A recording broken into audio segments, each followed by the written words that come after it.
श्री स्वामी समर्थ. रामायणात श्राद्ध परंपरा. पितृपक्षापासून सुरू झाले रामरावण युद्ध. श्रीरामांनी या 3 ठिकाणी केले पिंडदान.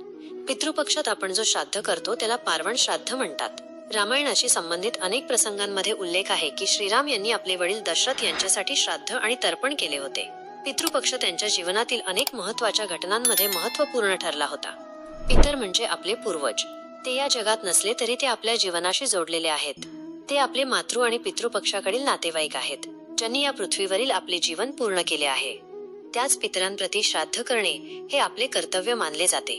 वैदिक शास्त्रांमध्ये एकूण 12 प्रकारच्या श्राद्धांचा उल्लेख असला तरी प्रामुख्याने 5 प्रकारचे श्राद्ध सांगितले आहेत, जे आपल्या पितरांच्या समाधानासाठी आणि त्यांच्या आशीर्वादासाठी केले जातात. नित्य श्राद्ध. दररोज जेवण करण्यापूर्वी पितरांना प्रतिकात्मकपणे भोजन अर्पण करणे. नैमित्तिक श्राद्ध. मृत्यूच्या वर्षगाठीसारख्या विशेष प्रसंगी केले जाते. काम्य श्राद्ध. एखाद्या विशिष्ट इच्छेच्या पूर्ततेसाठी पितरांचा आशीर्वाद मिळवण्यासाठी केले जाते. वृद्धी श्राद्ध. कुटुंबात काही शुभ कार्य झाल्यावर कृतज्ञता म्हणून केले जाते. पार्वण श्राद्ध. पितृपक्षादरम्यान केले जाते. आपण सर्वजण जो श्राद्ध करतो तो पितृपक्षादरम्यान केला जाणारा पार्वण श्राद्धच आहे.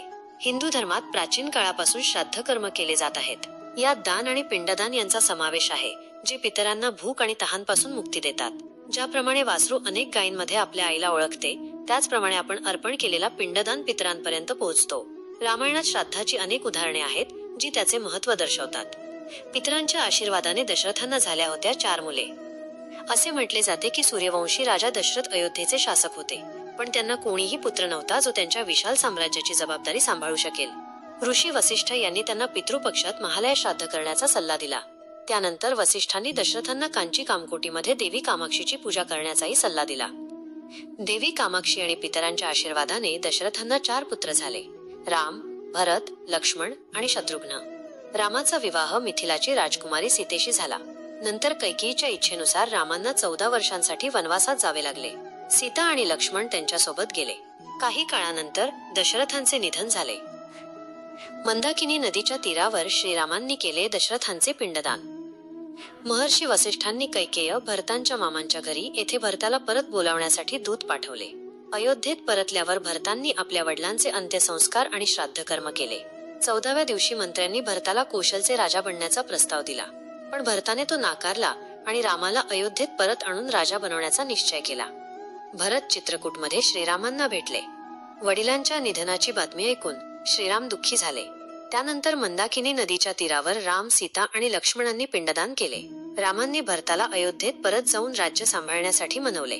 भरत चरण पादुका घेऊन अयोध्येला परतले आणि तिकडे राम, सीता व लक्ष्मण दंडक वनात भटकत राहिले आणि नंतर तिघेही पंचवटीत राहू लागले. तेथे त्यांनी गोदावरी नदीच्या पवित्र तीरावर पितृतीर्थात आपल्या पितरांच्या समाधानासाठी श्राद्ध कर्म केले. पुष्करमध्येही झाले होते महाराज दशरथांचे श्राद्ध. आपण अर्पण केलेला पिंडदान पितरांपर्यंत पोहोचतो का? याचे उत्तर गरुड पुराणात वर्णन केलेल्या एका घटनेतून मिळते.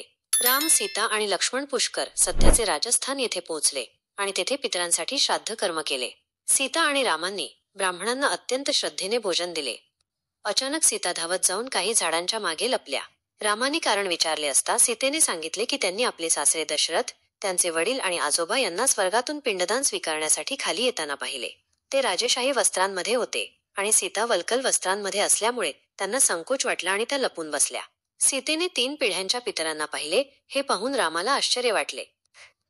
रावण आणि युद्ध. पंचवटीत रावणाने कपटाने सीतेचे अपहरण केले आणि तिला लंकेला घेऊन गेला. राम आणि लक्ष्मणांनी तिच्या शोधात शेकडो योजनांचा प्रवास केला. त्यांना अयोमुखी आणि कबत सारख्या राक्षसांचा सामना करावा लागला. हनुमानाच्या मदतीने लंकेत सीतेचा ठावठिकाणा लागला. पितृपक्षापासून सुरू झाले होते राम-रावण युद्ध. सुग्रीवाच्या वानरसेनेने रामसेतू बांधला, जो समुद्रावर बांधलेल्या एका आश्चर्यकारक बांधकामाचा नमुना आहे. जेव्हा रावणाने सीतेला परत देण्यास नकार दिला तेव्हा युद्ध अटळ झाले. दक्षिणायनाच्या पहिल्या दिवशी, जो पितृपक्षाचा आरंभ होता, रामांनी आपल्या पितरांची पूजा केली आणि पौर्णिमेच्या दिवशी पार्वण श्राद्ध केले. त्यानंतर शंखाच्या रणभेरीच्या आवाजासह जय श्रीरामच्या घोषणांमध्ये रावण आणि त्याच्या राक्षसांच्या सेनेविरुद्ध युद्ध सुरू झाले. रामाच्या वानरसेनेने अनेक राक्षसांना ठार मारले. त्याने कुंभकर्णाचा वध केला आणि लक्ष्मणाने अमावस्येच्या 1 दिवस आधी मेघनादाला मारले. अमावस्येच्या दिवशी, जो पितृपक्षाचा शेवटचा दिवस होता, रावण स्वतः युद्धात उतरला. या संपूर्ण 16 दिवसांच्या पितृपक्षात रामाने आपल्या पितरांच्या पूजेत कोणतीही कसर ठेवली नाही. पितर आणि माँ दुर्गाच्या आशीर्वादाने रामाने पितृपक्षानंतर 9व्या दिवशी रावणाचा वध केला. विभीषणाला लंकेचा राजा बनवले गेले आणि राम सीता अयोध्येला परतले, जिथे ते सिंहासनावर विराजमान झाले. गयामध्ये श्राद्ध.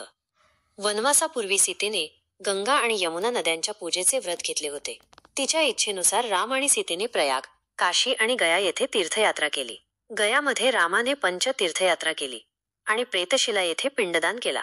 जेव्हा दशरथ पिंड स्वीकारायला आले नाहीत, तेव्हा सीतेने सांगितले की फल्गू नदीच्या तीरावर खेळताना त्यांनी ओल्या वाळूचा पिंड बनवला होता, जो दशरथांनी स्वीकारला होता. पितर वाळूचा पिंडही स्वीकारू शकतात, हे ऐकून रामांना आश्चर्य वाटले. सीतेने आपल्या विधानाची पुष्टी करण्यासाठी आंबा, फल्गू नदी, स्थानिक ब्राह्मण, एक मांजर, गाय आणि पिंपळाचे झाड यांना साक्षीदार म्हणून बोलावले, पण ते घाबरून गप्प राहिले. शेवटी सूर्यदेवाने सीतेच्या विधानाची पुष्टी केली. तेव्हा दशरथ एका विमानातून प्रकट झाले आणि सांगितले की गयामध्ये अनेकदा सामान्य पिंडदान करताना अडथळे येतात. त्यांनी रामाचा पिंड स्वीकारला आणि निघून गेले. अशा प्रकारे दशरथांनी पितरांच्या रूपात श्रीराम आणि आपल्या सर्व पुत्रांना आशीर्वाद दिला. रामायणातील या कथा श्राद्ध विधीचे महत्त्व सांगतात. ही माहिती तुम्हाला आवडली असेल तर कृपया चॅनलला लाईक, शेअर आणि सबस्क्राईब करायला विसरू नका.